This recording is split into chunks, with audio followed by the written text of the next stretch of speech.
Every criminal empire begins somewhere.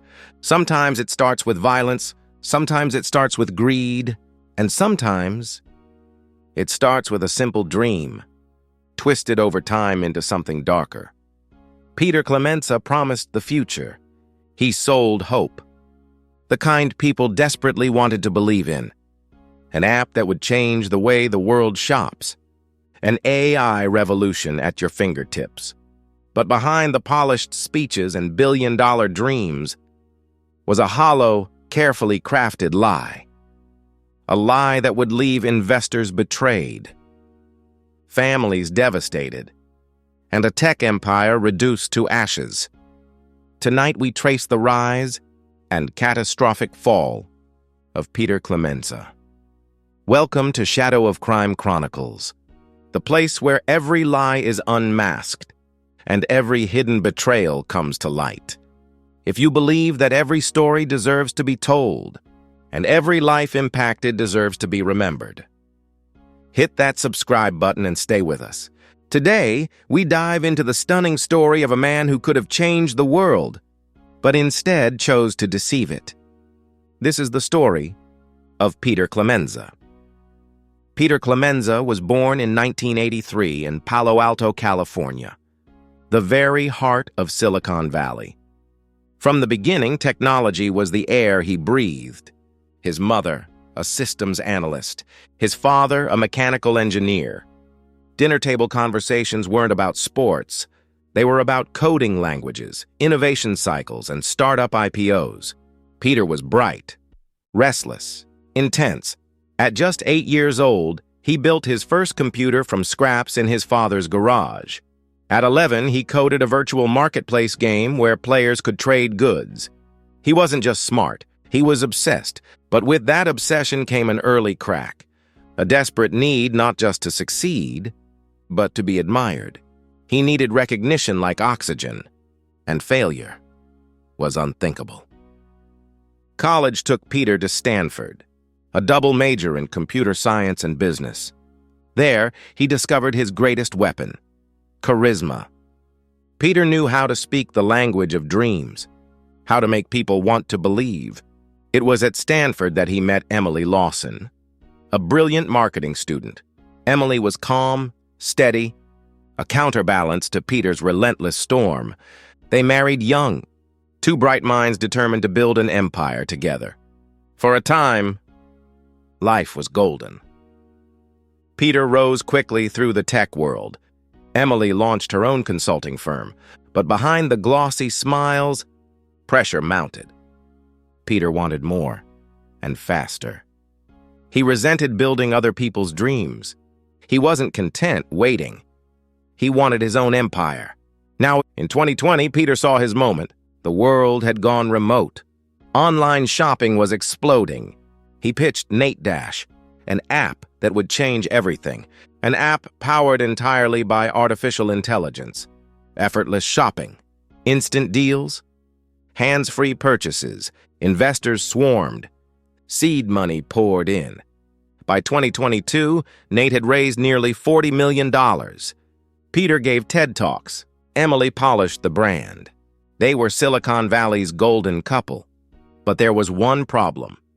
The AI Peter promised never existed.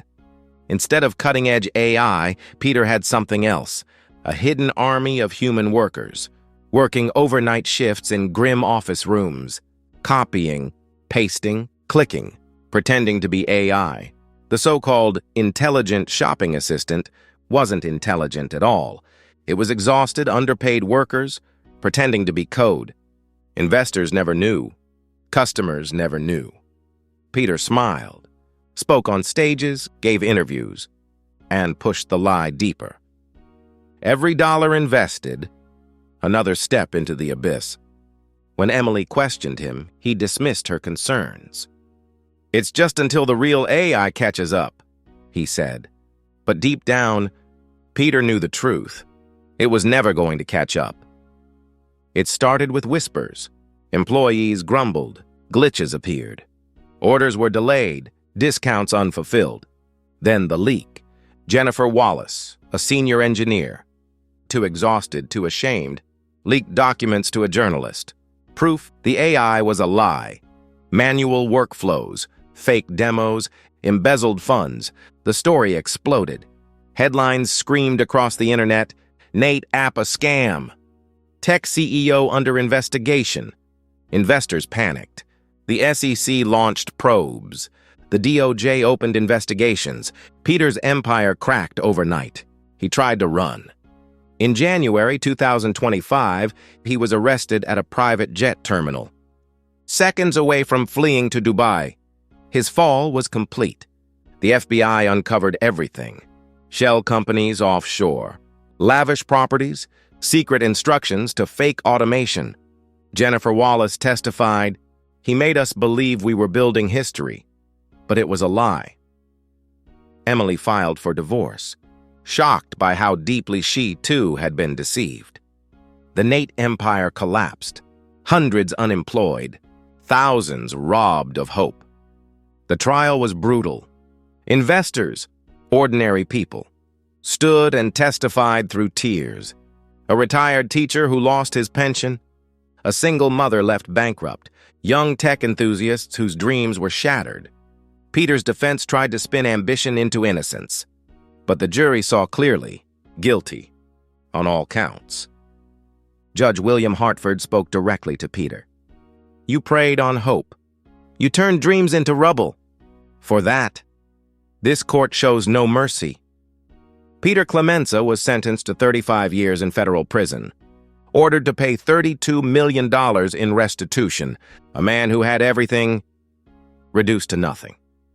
Peter Clemenza's story is more than a fraud.